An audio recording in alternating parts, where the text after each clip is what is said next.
ತಲಕಾಡು ಹಳೇಬೀದಿಯ ಒಕ್ಕಲಿಗ ಸಮುದಾಯದ ಭವನ ನೆನೆಗುದಿಗೆ ಬಿದ್ದಿದ್ದು, ತಲಕಾಡಿನ ಶ್ರೀ ಬಾಲಕೃಷ್ಣ ನಂದ ಮಹಾಸಂಸ್ಥಾನಂ ಪರಮ ಪೂಜ್ಯ ಜಗದ್ಗುರು ಶ್ರೀ ಶ್ರೀ ಶ್ರೀ ಗೋವಿಂದ ನಂದ ಸರಸ್ವತಿ ಸ್ವಾಮೀಜಿಯವರನ್ನ ತಲಕಾಡಿನ ಒಕ್ಕಲಿಗ ಜನಾಂಗದ ಯಜಮಾನರು ಮತ್ತು ಕುಲಸ್ಥರು ಹಾಗೂ ಗ್ರಾಮಸ್ಥರು ಬಹಳ ಸಡಗರದಿಂದ ಸ್ವಾಗತಿಸಿ ಪರಮ ಪೂಜ್ಯ ಶ್ರೀ ಶ್ರೀ ಶ್ರೀ ಗೋವಿಂದ ನಂದ ಸರಸ್ವತಿ ಸ್ವಾಮೀಜಿಗಳ ಪದಾರ್ಪಣೆಯಿಂದ ಗ್ರಾಮದ ಜನರಲ್ಲಿ ಸಡಗರ ಮನೆ ಮಾಡಿತ್ತು. ಪರಮ ಪೂಜ್ಯರ ದಿವ್ಯ ಆಶೀರ್ವಾದಗಳೊಂದಿಗೆ ಯಜಮಾನರು, ಕುಲಸ್ಥರು ಹಾಗೂ ಗ್ರಾಮಸ್ಥರ ಸಮ್ಮುಖದಲ್ಲಿ ಘನ ಹೋಮವನ್ನ ನೆರವೇರಿಸಲಾಯಿತು. ನಂತರ ವೇದಿಕೆಯಲ್ಲಿ ಒಕ್ಕಲಿಗ ಸಮುದಾಯದ ಯಜಮಾನರಾದ ತಲಕಾಡು ಶಿವಕುಮಾರ್ ಅವರು ತಮ್ಮ ಅಭಿಪ್ರಾಯವನ್ನ ವ್ಯಕ್ತಪಡಿಸಿದ್ರು. ನಮ್ಮ ಮಠ 1200 ವರ್ಷಗಳ ಹಿಂದೆ ಏನು ಗಂಗರ ರಾಜಧಾನಿ ಆಗಿತ್ತು ತಲಕಾಡು, ಆ ರಾಜಧಾನಿಯನ್ನ ಮಾಡಿದಂತ ಮಠ ನಮ್ಮ ಬಾಲಕೃಷ್ಣಾನಂದ ಮಠ ಬಹಳ ವರ್ಷಗಳ ಕಾಲ ನೆನೆಗುಂದಿದ ಕೆಲಸವನ್ನ ಪುನರಾರಂಭಿಸಲು ನಾವು ಕೇಳ್ಕೊಂಡಾಗ ಅವರು ಮನಸ್ಫೂರ್ತಿಯಾಗಿ ಬಂದಿದ್ದಾರೆ. ಇತಿಹಾಸವನ್ನ ನಮ್ಮವ್ರಿಗೆ ಗೊತ್ತಿಲ್ಲ, ಯಾರು ನಮ್ಮವರು ಗಂಗರು ಅಂತ ಹೇಳ್ತಿರೋ ಅವರೇ ನಮ್ಮ ಒಕ್ಕಲಿಗ ಜನಾಂಗದವರು, ನಮ್ಮ ವಂಶಿಕರು ಗಂಗರು.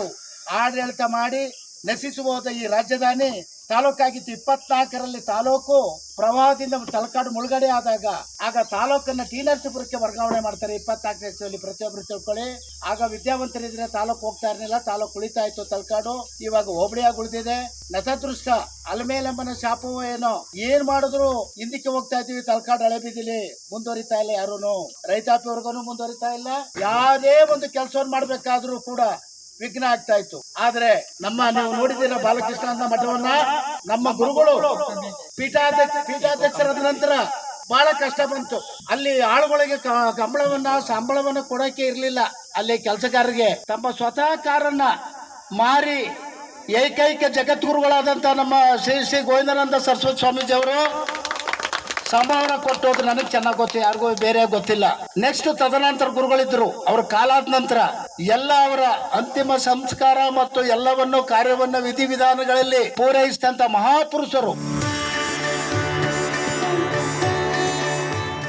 ಪರಮ ಪೂಜ್ಯ ಜಗದ್ಗುರು ಶ್ರೀ ಶ್ರೀ ಶ್ರೀ ಗೋವಿಂದ ನಂದ ಸರಸ್ವತಿ ಸ್ವಾಮೀಜಿ ತಲಕಾಡಿನ ಒಕ್ಕಲಿಗ ಜನಾಂಗದ ಕುಲಗುರುಗಳಾದ ಶ್ರೀ ಶ್ರೀನಿವಾಸ್ ರಂಗಾಚಾರ್ಯವರು ಹಾಗೂ ತಲಕಾಡು ಗ್ರಾಮದ ನಿವೃತ್ತ ಹೈಕೋರ್ಟ್ ನ್ಯಾಯಾಧೀಶರಾದ ಸನ್ಮಾನ್ಯ ಶ್ರೀ ಶಿವಶಂಕರೇಗೌಡರು, ಪಂಚಲಿಂಗ ದೇವಾಲಯದ ಅಧ್ಯಕ್ಷರಾದ ಬೆಟ್ಟಹಳ್ಳಿ ನಾಗರಾಜು, ಧರ್ಮದರ್ಶಿಗಳಾದ ಲೋಕೇಶ್, ನಿವೃತ್ತ ಪೊಲೀಸ್ ಉಪನಿರೀಕ್ಷಕರಾದ ಲಕ್ಷ್ಮೀನಾರಾಯಣ್, ಡಾಕ್ಟರ್ ತಿಪ್ಪೇಕಾಳಿ ರಂಗನಾಥ್, ರಾಜ್ಯ ಪ್ರಶಸ್ತಿ ವಿಜೇತರು, ಸುಬ್ರಹ್ಮಣ್ಯ ತಾಲೂಕು ಪಂಚಾಯಿತಿ ಮಾಜಿ ಸದಸ್ಯರು ವೇದಿಕೆಯಲ್ಲಿ ಜ್ಯೋತಿ ಬೆಳಗುವ ಮೂಲಕ ನೆನೆಗೊಂಡಿದ್ದ ಸಮುದಾಯ ಭವನವನ್ನ ಪುನರ್ ನಿರ್ಮಾಣಕ್ಕೆ ಚಾಲನೆ ನೀಡಿದ್ರು. ಈ ಸುಸಂದರ್ಭದಲ್ಲಿ ಮಾತನಾಡಿದ ನಿವೃತ್ತ ನ್ಯಾಯಾಧೀಶರಾದ ಸನ್ಮಾನ್ಯ ಶ್ರೀ ಶಿವಶಂಕರೇಗೌಡರು, ಗುರುಗಳ ಮಾರ್ಗದರ್ಶನವು ಎಷ್ಟು ಪ್ರಾಮುಖ್ಯವಾದವೆಂದು ಗ್ರಾಮಸ್ಥರಿಗೆ ತಿಳಿಸಿದ್ರು. ನಾನು ನ್ಯಾಯಾಧೀಶನಾಗಿ 32 ವರ್ಷ, ಈಗ ಅನೇಕ ಸ್ತರಗಳಲ್ಲಿ ನ್ಯಾಯಾಧೀಶನಾಗಿ, ಈಗ ಹೈಕೋರ್ಟ್ ಜಡ್ಜ್ ಆಗಿ ನಿವೃತ್ತಿಯಾಗಿ, ಈಗ ಕರ್ನಾಟಕ ರಾಜ್ಯ ಗ್ರಾಹಕರ ವೇದಿಕೆ ಅಧ್ಯಕ್ಷನಾಗಿ ಕೆಲಸ ಮಾಡ್ತಾ ಇದ್ದೇನೆ. ನಮಗೆ ಪೂರ್ಣ ಪ್ರಮಾಣದ ಗುರುಗಳು ಇರಲಿಲ್ಲ, ಹಂಗಾಗಿ ನಮಗೆ ಗುರು ಪರಂಪರೆಯ ಬಗ್ಗೆ ನಮ್ಮ ಜನಕ್ಕೆ ಸ್ವಲ್ಪ ತಿಳುವಳಿಕೆ ಕಡಿಮೆ ಗ್ರಾಮಸ್ಥರಲ್ಲಿ. ನಂತರದಲ್ಲಿ ನಾವು ಮುಂದಕ್ಕೆ ಮೇಲೆ ಬೆಳೀತಾ ಗುರುಗಳ ಸಂಪರ್ಕಗಳು ಬಂದಂತಹದ್ದು. ನಮಗೆ ಸೋಸ್ಲೆ ವ್ಯಾಸರಾಜ ಗುರುಗಳರು, ಮಂತ್ರಾಲಯ ಸುಬುಧೇಶ್ವರ ತೀರ್ಥರು, ಉತ್ತರಾದಿ ಮಠದ ಗುರುಗಳು. ಸೊ ಹಂಗಾಗಿ ಎಲ್ಲ ರಾಘವೇಶ್ವರ ಶ್ರೀಗಳು ಪರಿಚಯ ಆಗ್ತಾ ಗುರು ಪರಂಪರೆ ಅಂದ್ರೇನು, ಗುರುಗಳ ಒಂದು ಮಾರ್ಗದರ್ಶನ ಯಾಕೆ ಬೇಕು ಜನಕ್ಕೆ ಅನ್ನುವಂಥದ್ದನ್ನ ಕಂಡುಕೊಂಡ ನಂತರದಲ್ಲಿ ನಾವು ಆದಿಚುಂಚನಗಿರಿ ಮಠ ಕಾರ್ಯಕ್ರಮಗಳಲ್ಲಿ ಭೇಟಿಯಾದಂಥ ವೇಳೆ ನಾನು ಅವ್ರಿಗೆ ಅನೇಕ ಬಾರಿ ಹೇಳಿದ್ದೆ.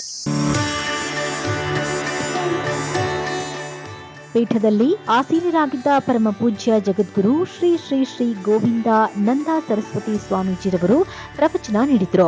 ಸಚ್ಚಿದಾನಂದ ರೂಪಾಯ ಕೃಷ್ಣಾಯ ಕ್ಲಿಷ್ಟಹರಿಣೆ ನಮೋ ವೇದಾಂತ ವಿದ್ಯಾಯ ಗುರುವೇ ಸಾಕ್ಷಿಣೆ ಅಂತರ್ಹೃದಿ ನಿಯಂತಾರಂ ಬಹಿಷ್ಠ ಗುರುಪಿಣಂ ಉಭಯತ್ರಾಪಿ ಕೃಷ್ಣಾಂಕಿತಂ ವಂದೇ ದೇವಕೀ ಸುತಂ ಶ್ರುತಿಸ್ಮೃತಿ ಪುರಾಣಾನಾಂ ಆಲಯಂ ಕರುಣಾಲಯಂ ನಮಾಮಿ ಭಗವತ್ಪಾದಶಂಕರಂ ಲೋಕಶಂಕರಂ ಸದ್ಗುರು ಚರಣಾರವಿಂದಾಭ್ಯಾಂ ನಮಃ. ಈ ಸಂದರ್ಭದಲ್ಲಿ ಕಾರ್ಯಕ್ರಮದಲ್ಲಿ ತಲಕಾಡಿನ ಒಕ್ಕಲಿಗ ಜನಾಂಗದ ಯಜಮಾನರುಗಳು, ಕುಲಸ್ಥರು ಹಾಗೂ ಗ್ರಾಮಸ್ಥರು ಕಾರ್ಯಕ್ರಮದಲ್ಲಿ ಭಾಗಿಯಾಗಿದ್ದರು. ನ್ಯೂಸ್ ಡೆಸ್ಕ್, ಜನಸ್ನೇಹಿ ನ್ಯೂಸ್, ತಲಕಾಡು.